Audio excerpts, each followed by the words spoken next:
Assalamualaikum warahmatullahi wabarakatuh. Halo pemirsa cerita inspiratif dimanapun Anda berada. Salam sejahtera untuk kita semuanya. Semoga kita semua dalam keadaan sehat dan tetap dalam lindungannya. Kembali lagi dengan kami di channel Cerita Inspiratif, di mana kita akan berbagi kisah-kisah inspiratif penuh makna untuk Anda simak.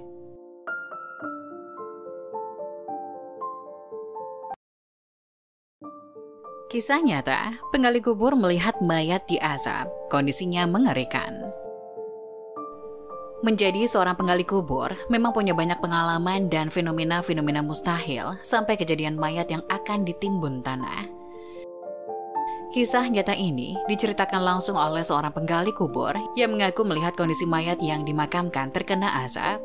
Pak Andi, ia bercerita tentang fenomena yang pernah dilihatnya dari mayat yang ia kebumikan. Pak Andi mengatakan jika mayat-mayat itu terkena azab dari Allah Subhanahu wa Ta'ala. Ia pun ketakutan dan ingin segera insaf karena dirinya pernah melakukan perbuatan yang tidak terpuji, yakni kerap mencuri kain kafan setiap menggali kubur. Kain kafan itu kemudian ia jual. Merasa ketakutan, Pak Andi kemudian menemui seorang ahli ibadah untuk menyatakan keinginannya bertobat kepada Allah Subhanahu wa Ta'ala. Percakapan antara Pak Andi dan ahli ibadah ini pun terjadi. Keduanya saling sharing tentang pengalaman dan apa kaitannya dengan azab Allah Subhanahu wa Ta'ala. Sepanjang aku menggali kubur untuk mencuri kain kafan, aku telah melihat 7 perkara ganjil yang menimpa mayat-mayat tersebut, kata Andi kepada sang ustadz yang merupakan ahli ibadah di kampungnya. Ia melanjutkan, dirinya merasa sangat insaf atas perbuatannya itu. Aku ingin sekali bertobat, kata Andi menyesal. Si penggali kubur itu kemudian menceritakan pengalamannya selama melakoni pekerjaan tersebut. Menurutnya, banyak sekali hal-hal yang terjadi ketika mayat dikebumikan. Pertama kali si penggali kubur itu melihat mayat pada siang hari menghadap kiblat, tetapi apabila menggali semula kuburnya, pada waktu malam wajah si mayat membelakangi kiblat. Mengapa terjadi begitu Pak Ustadz? Tanya Andi. Sang Ustadz pun menjelaskan bahwa mereka itu golongan yang telah mensyirikan Allah Subhanahu wa Ta'ala sewaktu hidupnya. Lantaran Allah Subhanahu wa Ta'ala menghinakan mereka dengan memalingkan wajah mereka dari menghadap kiblat bagi membedakan mereka daripada golongan muslim yang lain. Jelas Ustadz. Pak Andi juga menceritakan bahwa dirinya pernah melihat keelokan wajah mayat yang berubah menjadi buruk. Golongan yang kedua, aku lihat wajah mereka sangat elok semasa mereka dimasukkan ke dalam liang lahat, ungkapnya.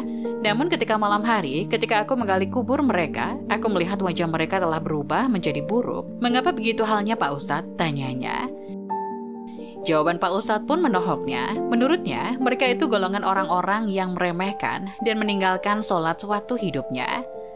Sesungguhnya sholat merupakan amalan yang pertama kali dihisab. Jika sholatnya sempurna, maka sempurnalah amalan-amalan kita yang lain, terangnya. Si penggali kubur itu kemudian bertanya lagi, wahai Ustadz, golongan yang ketiga yang aku lihat pada waktu siang, mayatnya kelihatan seperti biasa saja. Apabila aku menggali kuburnya di waktu malam, aku lihat perutnya terlalu mengembung. Keluar pula ulat yang terlalu banyak dari perutnya itu, ungkapnya. Bahkan pernah si penggali kubur melihat mayat yang jasadnya bertukar menjadi batu bulat berwarna hitam. Mengapa terjadi begitu? Ia juga melihat mayat yang kukunya amat panjang hingga membelit-belit seluruh tubuhnya dan keluar segala isi dari tubuh badannya. Wahai pemuda, itulah golongan manusia yang durhaka kepada kedua bapaknya sewaktu hayatnya. Sesungguhnya Allah Subhanahu wa Ta'ala sama sekali tidak ridho kepada manusia yang mendurhakai ibu bapaknya. Mereka itulah golongan yang gemar memutuskan silaturahim. Semasa hidupnya mereka suka memulakan pertengkaran dan tidak bertegur sapa lebih dari 3 hari. Bukankah Rasulullah SAW pernah bersabda bahwa sesiapa yang tidak bertegur sapa melebihi 3 hari bukanlah termasuk dalam golongan umatnya. Kemudian golongan keenam yang dilihat sewaktu siangnya lahatnya kering kerontang. Tatkala malam ketika aku menggali semula kubur itu, mayat tersebut terapung dan lahatnya dipenuhi air hitam yang amat busuknya. Dan untuk terakhir, si penggali kubur melihat wajah mayat senantiasa tersenyum dan berseri-seri wajahnya. Mengapa demikian? Tanya Andi kembali. Mereka itulah golongan manusia yang berilmu, dan mereka beramal pula dengan ilmunya sewaktu hayat mereka. Inilah golongan yang memperoleh keridhaan dan kemuliaan di sisi Allah Subhanahu wa Ta'ala, baik sewaktu hayat pun maupun sesudah mati, kata sang ustadz. Nah, bagaimana menurut kalian? Jangan lupa tulis pendapat kalian di kolom komentar ya. Wassalamualaikum warahmatullahi wabarakatuh.